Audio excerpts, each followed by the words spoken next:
How's it going, everyone? This is Mitchell Mander here, and welcome to another review of Pokemon 2019. Today I'm going to be covering episode 15, which involved Go heading back home to see his parents after a long time. And then he runs into some shenanigans at the park with a bunch of Mankey. And I gotta say, this episode I'm 50-50 on. There's actually a lot of things in this episode I really liked, and I liked what they did.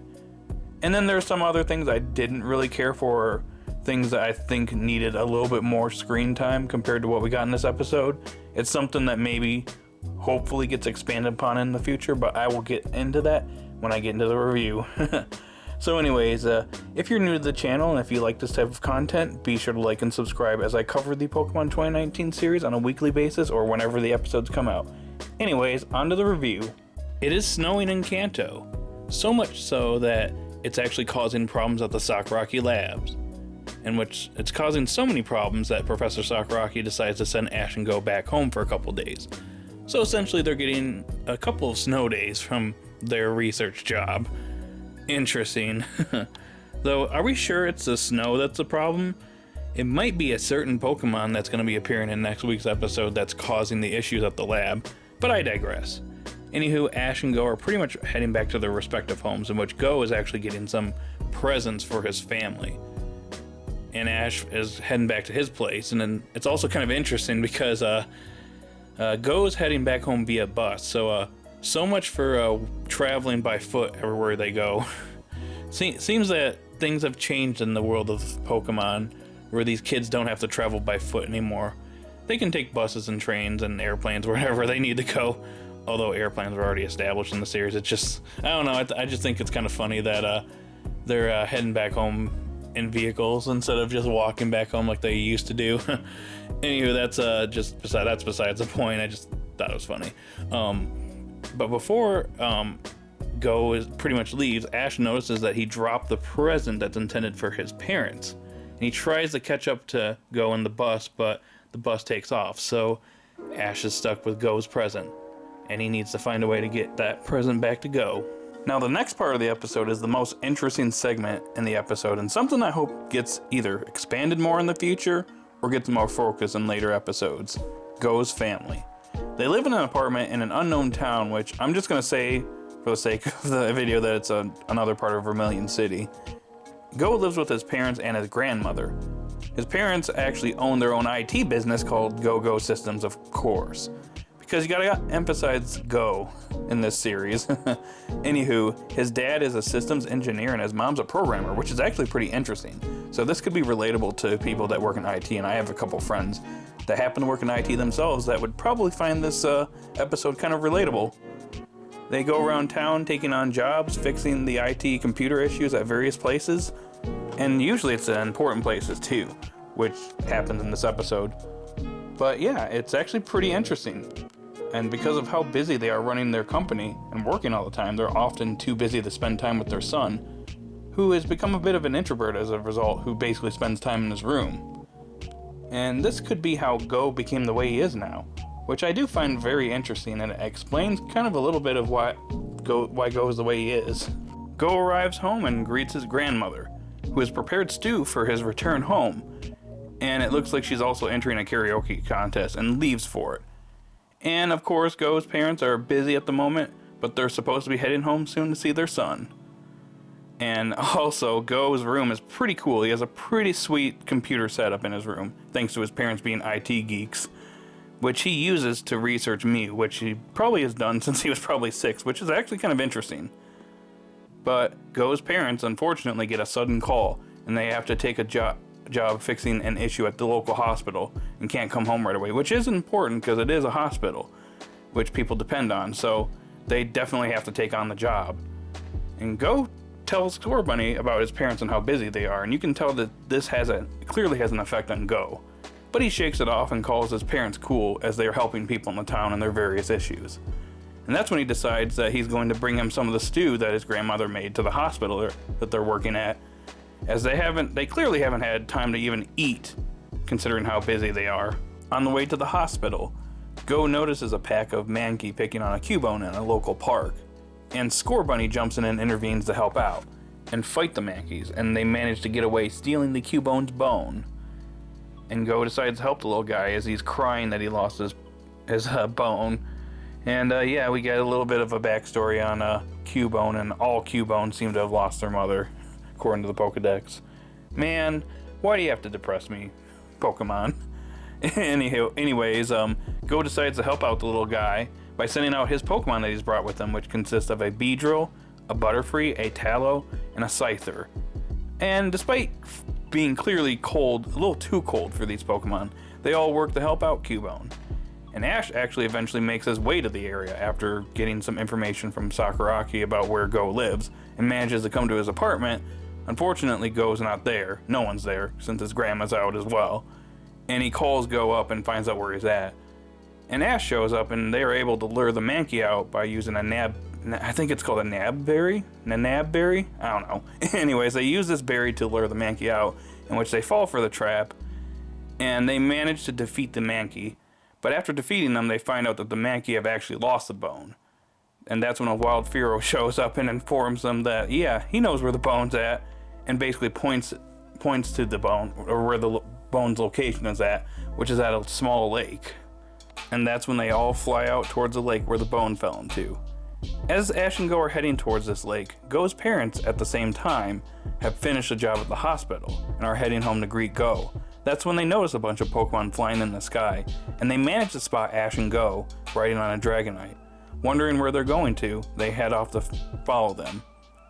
Meanwhile, Ash and Go arrive at the lake and realize it's a little too cold to jump in the water. It's kind of snowing outside, so probably jumping in the lake is probably not the best choice. Probably would freeze them all. So, luckily for them, Go actually brought his Dugong with him, and he's able to retrieve the bone, and Cubone is pretty happy with this. Go's parents arrive on the scene, and they meet Ash and Pikachu for the first time. Go goes to introduce his Pokemon partners to his family, and that's when Cubone jumps in as well, and Ash notes that Cubone wants to be Go's partner as well. So Go catches the Cubone, and I like this capture. Reminds me of how Scorbunny was captured, and I hope more of Go's captures are more like this and less like some of his other captures in this series, where he's just catching a lot of them basically on the fly in some cases. This adds a little bit more weight to his captures, in my opinion, if he does it like this, or does it like Ash does. Speaking of Ash, he actually gives Go the present that Go lost earlier, as Go didn't even realize he lost his present. But Ash, being the good friend he is, gives Go the present, and Go gives it to his parents, which is a pair of gloves that he bought for them for the cold weather that's going on right now in the Kanto region. And yeah, that was really nice of Go. Anyways, this episode comes to an end with Ash hanging out at Go's family's apartment, and Go's grandma actually manages to win the karaoke tournament. And Ash seemingly wants to enter a karaoke tournament himself, as he's pretending like he's singing karaoke into a spoon towards the end of the episode, which was a funny moment. And that's how the episode comes to an end. So like I said earlier, there are things in this episode I liked and disliked. For one, I like the focus on Go's family. It adds more character to Go and his background. And it develops him in an interesting way, because we get to see why Go is possibly the way he is, as he is a bit of an introvert and he doesn't really have that many friends. And his parents even lament this while they're at work, because they're wondering why Go's coming home. Was it because he was fired from the Sakuragi labs, he got himself in some trouble and he's being sent home? And they also talk about how Koharu was his only friend, which is a little strange because they know who Ash is, but they talk about Koharu being his only friend. So that's a little bit of a plot hole, but I'm just going to ignore that. But it is very interesting to see, what was going on in Go's family life, how his parents are just so busy, and Go's pretty much been on his own and has been kind of, to himself, with Koharu being his only friend until Ash showed up. But my issue here is that I don't feel like they had enough screen time in this episode. It felt a bit limited. I know that they're very busy with their jobs, and that's emphasized in this episode, but I did feel that they were a little too limited. I felt like the Mankey plot kind of took a bunch of screen time away from them. So I'm hoping in the future they get more focus, and yeah, I'd like to see more development between Go and his parents in the future. In addition, I do like the way that Cubone was caught, and I hope in the future Go's captures are more reflected like this, and how Scorbunny was caught too. As Scorbunny seems to be the only Pokemon that's showing up all the time, I know it's his first capture, but still, it's kind of strange that he doesn't really, like, all his other Pokemon don't get as much focus. I mean, of course, Scorbunny's the mascot in the series, but still, it is a bit strange. So I'm hoping that Cubone does get focus in the future and doesn't really, I just hope it doesn't disappear into the background with all of his other Pokemon, as he's getting quite a lot of Pokemon, and I'm hoping that Cubone just doesn't get forgotten or he doesn't get too much focus in the future. That's like one concern I do have for this Pokemon. I do like the way he was captured, but I do have concerns about the future and how he's going to be utilized in the future. So I guess we'll see what happens with Cubone. And now for what I mainly disliked in this episode. I gotta be honest, I didn't really care so much for the Mankey plotline. I felt like it was very basic and generic, and a plot point that we've done numerous times in the Pokemon anime, where a Pokemon is in trouble and the main character steps in to save it. But I will admit, it did lead to a good capture. I just wasn't feeling this part of the episode.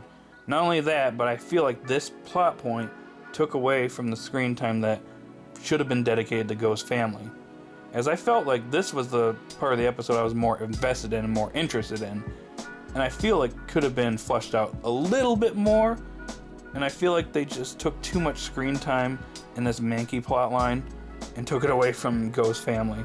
So hopefully in future episodes this doesn't happen when it comes to Go's family. But yeah, I just wasn't feeling this part of the episode. Now, this last issue I have is not really just contained in just this episode. It's been something that's been going on in the last couple of episodes. It's more of a nitpick of mine, and that this is the 4th straight episode where Koharu hasn't appeared. And she might not even be appearing in next week's episode. That would be 5 episodes where she's been absent. And this is what I was afraid of happening, that she would get her focus episode, and then she would disappear for a while. And unfortunately, my fears have come true. Now, well, I do excuse it for the Galar episodes, as those episodes had the focus on Lance and Leon and Ash's new goal.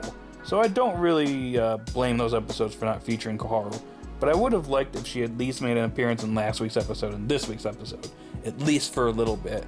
I just don't want her to go to waste, and I don't know. I feel like Koharu's gonna be wasted potential at this rate. She's just not appearing enough, in my opinion. And because she's not a main character, this is what's happening. It's unfortunate that a character that's the same age as Ash and Go is just being treated this way. And yeah, I'm a bit disappointed in that. So that's all I got for this review. So overall, this was a decent episode. Not a bad episode by any means. There's a lot that I really liked in this episode. But I did feel like the Mankey plotline and some other issues with Go's family not getting as much screen time as I personally wanted kind of weighed the episode down a little bit. But I'd say this episode is good enough for a 6.5 out of 10. So overall, decent episode. Anywho, guys out there, what did you think of this episode? Did you love it? Did you hate it? Were there things you liked and disliked in this episode? I'd like to hear your comments in the comment section down below, and be sure to like and subscribe. And I will talk to you all later.